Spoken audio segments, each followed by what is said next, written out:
You are standing at the base of an old stone lighthouse. The wind howls around you, pulling at your coat, tugging at your hair. Cold salt spray mists across your face. The night is wild. The ocean roars in the darkness beyond. But ahead of you, there is a heavy wooden door. Ancient, solid, painted red, though the color has faded over decades of storms. You reach for the iron handle. It is cold beneath your palm. You pull. The door opens inward with a low creak, and immediately you feel it. Warmth, golden warmth spilling out from within. You step inside, and you close the door behind. The sound of the wind cuts away, instantly, as if someone has drawn a curtain across the world. The howling becomes muffled, distant, outside, not here. You are inside now. Ahead of you winds a spiral staircase, iron and stone, each step worn smooth by a century of footsteps. The walls are thick, so thick, built to withstand anything the ocean could throw against them. And they have, for generations. You begin to climb. Your hand trails along the cool stone wall as you ascend. One step, then another.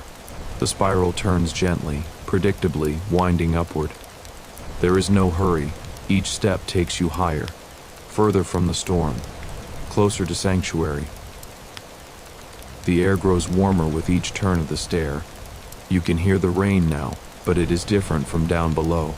Up here it is softer, a pattering against thick glass somewhere above you. A distant, rhythmic sound, soothing. Your legs feel heavy as you climb, pleasantly heavy. The kind of heaviness that comes at the end of a long day. The weight of your body settling, releasing. Another turn, another few steps, and then you see it. A soft golden glow spilling down from above. Firelight, warm and flickering, dancing on the curved stone walls. You climb the last few steps, and you arrive. You step into the circular room at the top of the lighthouse, and immediately you feel it wrap around you. Safety, warmth, home. The room is round, as all lighthouse keepers' quarters are. The walls curve in a gentle embrace. There are no corners here, no sharp edges, only the soft, continuous curve of stone and wood and warmth. The ceiling is low, comfortably low. You could reach up and touch the dark wooden beams if you wanted to, but you don't. You simply stand there for a moment, taking it in. In the center of the room, a fire burns in a small iron stove, the kind that radiates heat in all directions. The door of the stove is open just a crack, and through it, you can see the orange glow of the coals. Flames lick slowly at a piece of driftwood, weathered smooth by the sea. The wood crackles softly, a gentle, irregular rhythm. Pop, crackle, hiss, pop. The warmth from the stove fills the entire space.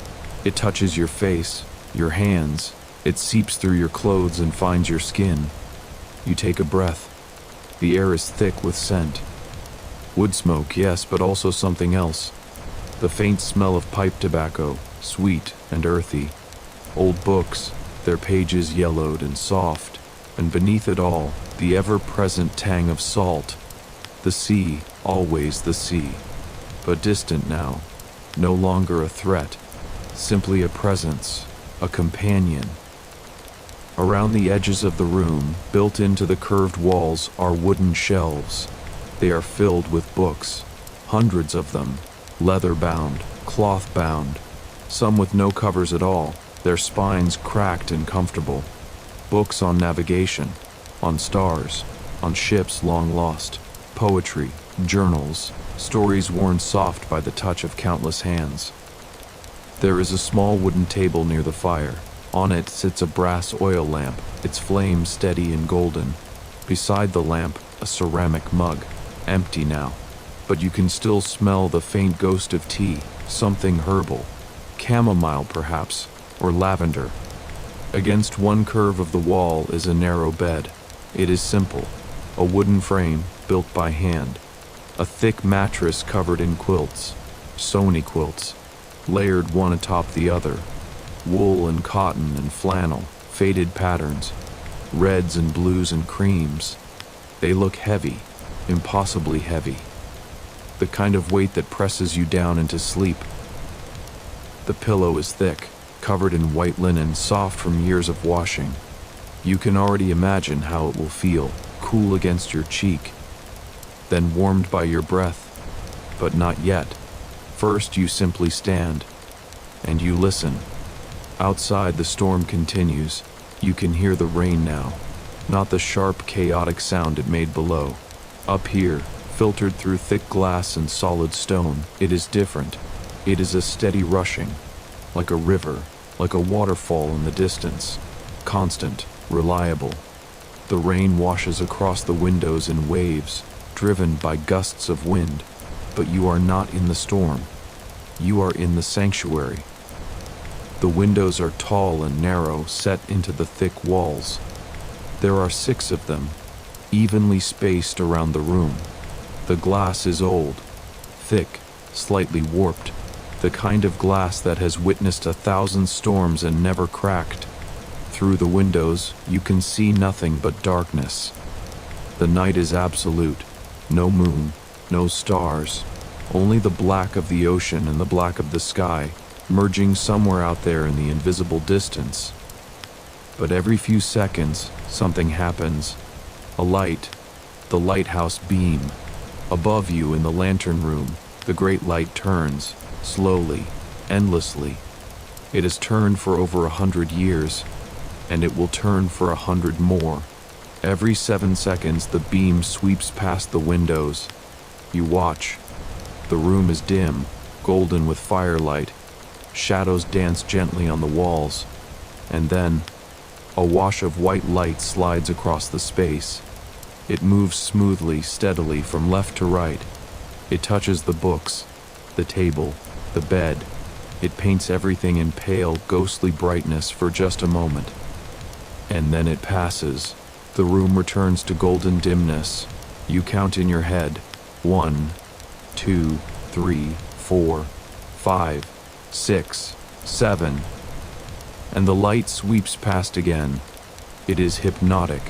That rhythm, that constant, unchanging pulse. 7 seconds of shadow, 1 second of light. 7 seconds of shadow, 1 second of light. You find yourself breathing with it. Inhale slowly for 7 counts. Exhale as the light passes. Inhale. Exhale. Your body begins to sync with the lighthouse. You are becoming part of its rhythm. You move to the window. Your legs feel heavy, slow, but it is a good heaviness. The kind that comes with deep relaxation, with safety. You place your hand on the thick stone sill and look out into the storm. The rain streams down the glass in rivulets. You can see it caught in the sweeping beam. Thousands of droplets, silver and bright, falling endlessly. The wind drives them sideways, then lets them fall, then drives them sideways again. Somewhere below, waves crash against the rocks at the base of the lighthouse. You can hear them, a deep, rhythmic booming, distant, muffled by the thick stone walls.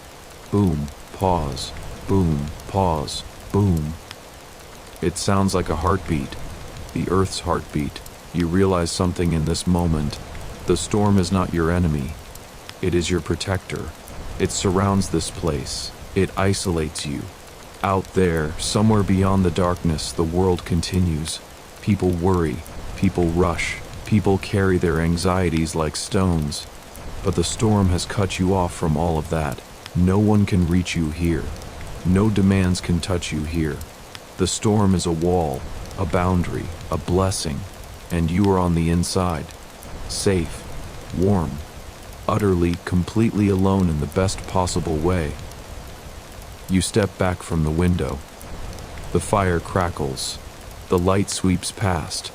1, 2, 3, 4, 5, 6, 7. You move to the bed. Your body feels so heavy now. Your arms hang loosely at your sides. Your shoulders have dropped. All the tension you didn't even know you were carrying has begun to melt away. You sit on the edge of the bed. The quilts compress beneath you, soft, yielding. You run your hand across the top quilt. The fabric is worn smooth, comforting. It smells faintly of lavender, of sea air, of years. You unlace your boots slowly, first one, then the other. You set them aside on the wooden floor. Your feet feel light without them, free. You swing your legs up onto the bed. The mattress is firm but not hard, supportive. The quilts are cool at first, but you know they will warm quickly. They always do. You lie back. Your head sinks into the pillow. Oh, that is perfect. The pillow cradles your head. Your neck releases. Your skull feels heavy. Pleasantly, perfectly heavy. You pull the quilts up. 1, 2, 3 layers. They settle over your body like a gentle weight, like being held, supported, grounded. You are still wearing your clothes, and somehow that makes it better. This is not a formal sleep. This is the sleep of someone who has been welcomed in from the storm, who has found shelter, who doesn't need to do anything at all except rest. The fire glows, the light sweeps past. The rain continues its endless song against the glass, and you close your eyes. Lying here, beneath the weight of the quilts, you begin to notice your body, your feet. They are warm now. The cold from outside has been driven away entirely. Your toes are loose, heavy. They do not need to do anything. Your legs, long and heavy on the mattress, your calves, your thighs, all the muscles that carried you up those stairs, that brought you here, have done their work. They can rest now.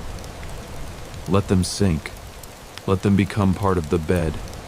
Your hips, your lower back, supported completely by the mattress beneath you. There is no straining, no holding. Everything is held for you. Your stomach rises and falls with your breath, slowly, naturally. You don't need to control it. Your body knows how to breathe. It has been breathing your entire life without you having to think about it. And it will continue now. Inhale. The lighthouse beam sweeps past. Exhale. Darkness returns. Your chest, your ribs expand and contract gently. Your heart beats steadily, calmly. It has slowed. There is no rush here, no deadline, no urgency. Boom. The distant waves crash below. Thump. Your heart answers. Boom, thump. Boom, thump. 2 rhythms. The lighthouse and the sea. Your breath and your heartbeat. All of them slowing, synchronizing, becoming one. Your shoulders. They have dropped even further. There is nothing to hold up, nothing to carry. Let them fall. Let them be heavy. Your arms lie at your sides beneath the quilts. Your elbows, your wrists, your hands, fingers loose and open. Palms turned upward, receptive, relaxed. Your neck, long and soft on the pillow. Your jaw, let it go slack. Let your mouth open slightly. There is no one here to see, no one to judge. Only the fire, the light, the storm, your face. Your forehead smooths. The tiny muscles around your eyes soften. Your eyelids are so heavy, so very heavy, like they are weighted, like they could not possibly open even if you wanted them to. But you don't want them to. You want them to stay closed. Because behind your closed eyelids, there is only darkness. Soft, velvety, comfortable darkness. You are so warm. The quilts have captured your body heat, creating a perfect cocoon. The air in the room is cool enough to keep your face comfortable, but beneath the covers, you are wrapped in gentle, enveloping warmth. The fire continues to crackle softly. Occasionally, a log shifts. A small shower of sparks rises up the flue, but you barely notice. The sound is part of the texture of the room now, part of the safety. The rain has not stopped. It will not stop. Not tonight, perhaps not for days, but that is perfect.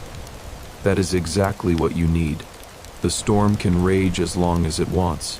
You are not in the storm, you are in the sanctuary. The beam of light sweeps past. Even through your closed eyelids you sense it, a brightening, a gentle touch of illumination, and then it passes, and the darkness returns. Your thoughts have begun to drift. They are no longer sharp, no longer urgent. They float past like clouds, shapeless, unimportant. You don't need to hold on to them.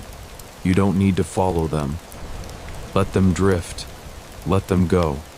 There is a phrase that surfaces in your mind. An old phrase.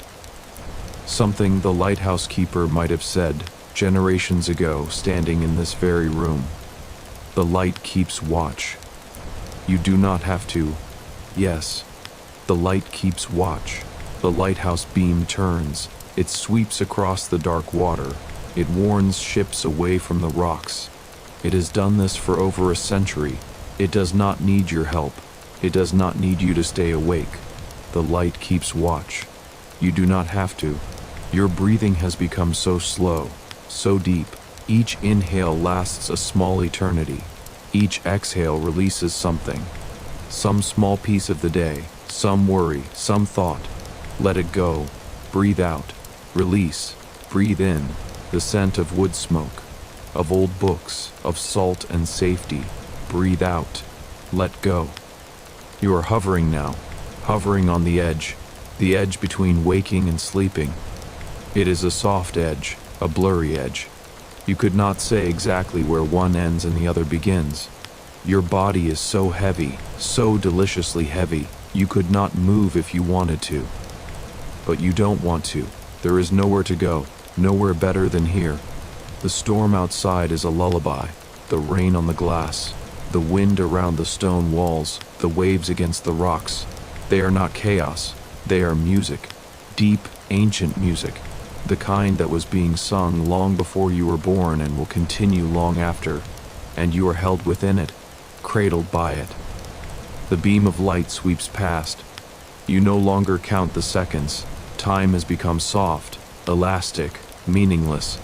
There is only this moment, this breath, this heartbeat, this perfect, heavy, warm, safe moment. Behind your closed eyes, shapes begin to form. Not quite images, not quite dreams, something in between. Shadows that move slowly, colors that bleed into one another. Deep blues, soft grays, the gold of firelight. You do not try to make sense of them.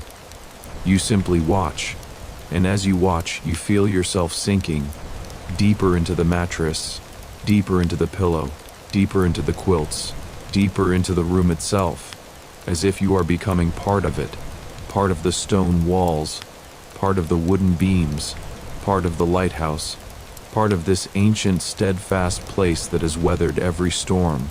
Your breathing is barely perceptible now, just the slightest rise and fall of your chest beneath the quilts. In, out, in.